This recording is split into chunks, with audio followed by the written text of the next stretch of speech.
Welcome back to Trailblazers Courtside on this Halloween evening. We've got a treat for you. We are now joined by Blazers forward Noah Vonleh. And Noah, was that the longest basketball game you've ever been a part of when you look at the extended halftime, the power outage, and overtime? Yeah, that was crazy what happened the other night. I'm just happy we came out with a win, but yeah, that was definitely one of the longest games I've been a part of. I never had the power go out during a game. When you guys get a victory like this in overtime after a long game, what's the mood like on the plane back home? Are people still jacked up and excited, or is it Sleep City for everybody? We were pretty jacked up and excited, but everybody was just talking and saying, man, we can't put ourselves in situations like that. We had to lead for most of the game. We let Denver's an all-right team in this league. We let them come back into the game. So we just gotta stay solid throughout the game. And no, a couple questions about your game. I know that one preseason game, I think it was Phoenix, where you put the team on your back and scored several points in a row. But I'm looking at your confidence and the confidence level being so high, in addition to you extending your range, knocking down threes. Talk a little bit about your offseason and how you've come back so confident. The main thing was just sitting back and just thinking about how last season went. And like last season was great for me, being able to start 50-something games, get a feel, playing against some of the better forwards in the league. That was a confidence booster right there. And my approach going into this year was just get the hesitation out of my game. Just go out there and play free. Don't worry about. Don't go out there and be a robot. Just go out there and play the game and do what I do. Noah, this Blazers team returning more minutes than any other team in the NBA. When you look at the continuity that you guys have, what's been the biggest difference this season compared to last season? The biggest difference, I would probably say, like you said, we brought a lot of guys back from last year's team. A lot of guys get along pretty well, and we're just trying to accomplish one goal. We're trying to go further than we went last year. Last year we exceeded expectations, and this year we're pretty much expectations are high, but we're just trying to stay the course and get further in the playoffs. You know, no, watching the team play, it's always fun and exciting because offensively the ball moves, everybody's unselfish, and clearly, you know, everybody has a singular focus in terms of winning and unselfishness. Defensively, if there was a leader on this team or a catalyst or a guy that's going to be first to slap the floor and say, let's go, who would it be?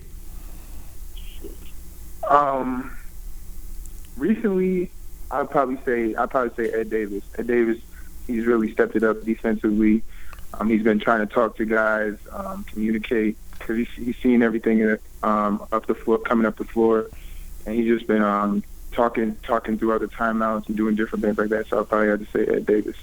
There's been a lot of talk about your hair this early in the season, and many people are wondering what is the end game with it. And I don't say that's a question as far as what decision you're trying to do. We're just curious as far as what's going to be the end game. We've seen different hairstyles from you already in the young time that you've been here with the Blazers.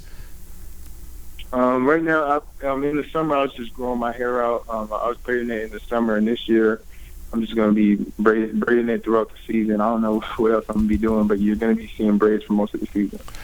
So, Noah, not to get too much in your hairstyle game, but I can't let that just hang out there. So, do you braid it yourself? Is that a team of folks? Tell me a little bit. And how long does it take to convert from the fro to the braids? My mom, she's been braiding it since the season ended. I started braiding my hair in like late May, early June, and when my hair was real short, it took like 30 minutes to braid, but now that it's getting a little bit longer, it takes like an hour and a half, maybe 2. So I feel like as the hair keeps growing, it's going to take a little bit longer. How often do you braid it? Probably every couple weeks, every 2 to 3 weeks. Every 2 to 3 weeks, and you know, there's certainly people that would be jealous. They just want that much hair, Michael. I know myself, I could definitely use some of that hair right there. So I talked to Michael about Halloween. When you were growing up, did you have a favorite Halloween costume you ever wore? No, I didn't really celebrate Halloween too much when I was growing up. Did you have a favorite candy, though?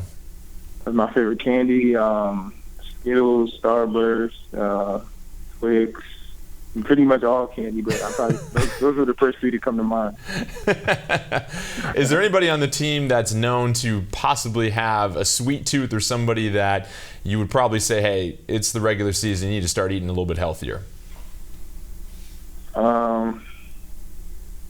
There's a few guys. I'd probably say I'd probably have to go with. I had to go with Ed Davis. Ed, he loves desserts. He loves sweets. Yeah, I'll go there. Do you have a favorite place to go eat on the road? Because this is something I'm very curious about. You guys go all over the country for these games. Is there a spot that whenever you guys have a particular road trip there, it's a must-go-to place? The most recent place I went that I like to go on the road is when we're in LA. I like to go to Mastro's. What do they have there? One of the main reasons I go there is because they got the butter cake, and I love desserts. So the main reason I kind of go there is for the butter cake. But it's a steakhouse. You get a steak and some lobster mac and cheese, potatoes, and cream spinach and things like that. Wow, that's a lot on it right there. Slow down, you're gonna make me leave at the commercial. No, let me ask you about getting back to the hoop side of things. You know, I feel like the front court position is evolving or changing. Everybody's developing either a three-point shot or perimeter skills.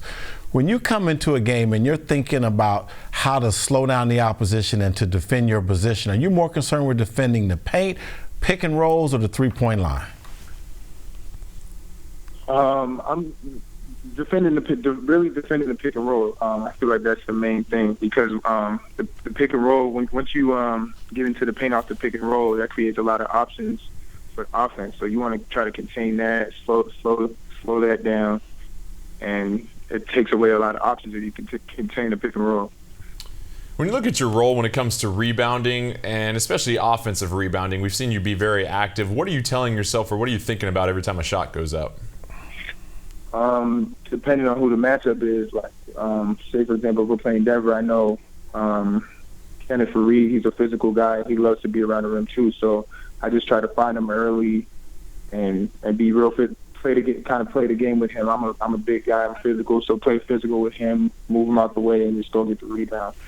But most, like some guys, certain teams we play, some guys won't go after the board, so I can either out-jump them and just go get the rebound with my athleticism. Well, Noah, thank you very much again for joining us. Enjoy your Halloween, and good luck tomorrow night. Thank you. Appreciate it.